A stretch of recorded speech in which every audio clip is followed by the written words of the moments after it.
Imagine your life without music. It may seem absurd, and yet we take music greatly for granted.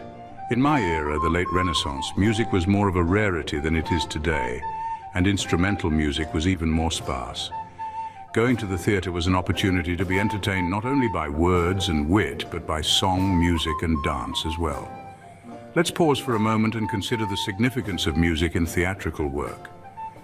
Most drama of the day included at least one song. Only the most tragic of works avoided music altogether, although in my later works, particularly Othello, King Lear, and Hamlet, I gave up that tradition. By the late 16th century, that's the 1500s, several theatres had popped up all over London. These provided a venue for semi-professional bands of musicians called waits to earn money. Many actors also played instruments, including several members of my troupe, the Lord Chamberlain's Men. Plays produced at court were always more extravagant than those in the local theatres, and could include more music because we had the court musicians at our disposal. Much of the music itself that you would have heard in my plays is lost to the annals of time, but the echoes still remain in my song lyrics and the instruments used to bring them to life. So let's dive into the time machine and explore the sonic world of Elizabethan England. First up, the lute, the rock star of the Renaissance. This string instrument, with its origins in the Middle East, found its way to Europe during the Middle Ages. With its melodic, resonant sound, it quickly became a staple in Renaissance music and was often used to accompany vocal music. Imagine a guitar, but with a rounder body and a softer, more gentle sound. It was played by plucking the strings, creating a soothing, almost hypnotic melody. The lute, with its gentle strumming, was the heartthrob of many a maiden in the Elizabethan era. Next up, the viol, the cello's moody ancestor. Emerging from the Renaissance, the viol, also known as the viola da gamba, is a member of the string family, boasting 6 strings and a fretted fingerboard. Its sound, deep and resonant, similar to the cello, yet distinctly its own. The viol's music carries an air of melancholy, a somber tune that echoes through the ages. It's a sound that in its depth and richness could make even a jester shed a tear. Moving on to the recorder, the flute's little cousin. Born from the woodwind lineage, the recorder was a sensation during the Renaissance. Its history is rich with roots tracing back to the Middle Ages. The recorder's charm lies in its clear, high-pitched sound, which can be as soft as a whisper or as piercing as a scream. Often the instrument of choice for minstrels, it played the melodies that were the pop music of its time. They were quite as common in my day as they are in elementary school music classrooms today. Imagine a medieval minstrel getting frustrated with a lute and declaring, "You know what? I'm going to add more strings and confuse everyone." That's the citin for you. It's got a body that looks like it couldn't decide if it wanted to be round or pointy, so it compromised with a bit of both.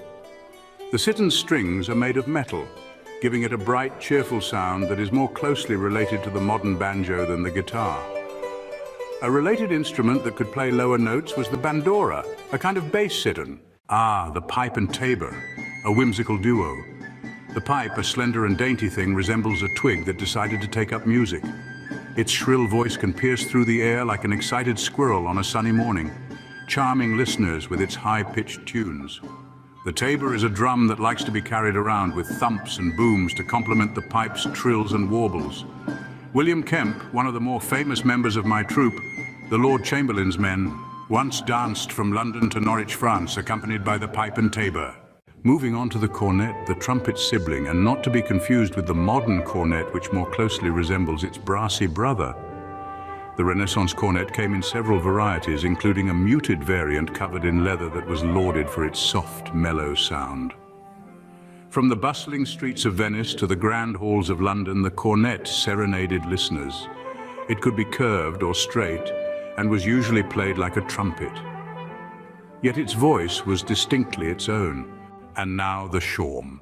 Picture this musical marvel as the mischievous cousin of the modern-day oboe, with a dash of eccentricity and a pinch of medieval charm. Playing the shawm is an art form in itself. It requires a combination of lip acrobatics to master the reed, finger dexterity, and sheer willpower to tame its piercing tones. The French called this instrument hautboy, a term I used in my plays. I used the shawm in Antony and Cleopatra to signify hell, which gives you an idea of what I think of their sound. From the piercing tones of the shawm, we now venture into the deep, resonant sounds of the sackbut. The sackbut is the trombone's ancient predecessor, a treasure from the Renaissance period. The name comes from Old French words meaning push and pull, which describes the action of the slide mechanism changing the pitch. This allows for a greater range of notes and smooth transitions. This brass instrument was a prominent figure in the royal court, its majestic notes echoing through the grand halls and cathedrals. So the next time you hear a trombone, remember its ancestor, the sackbut, a proud instrument that once dominated the court. There are other instruments from this time period with which you may be more familiar: trumpets, flutes and violins, and instruments that would not have commonly been used in my plays, such as the harpsichord. Each instrument, a character in its own right, contributing to the melodious narrative of that era.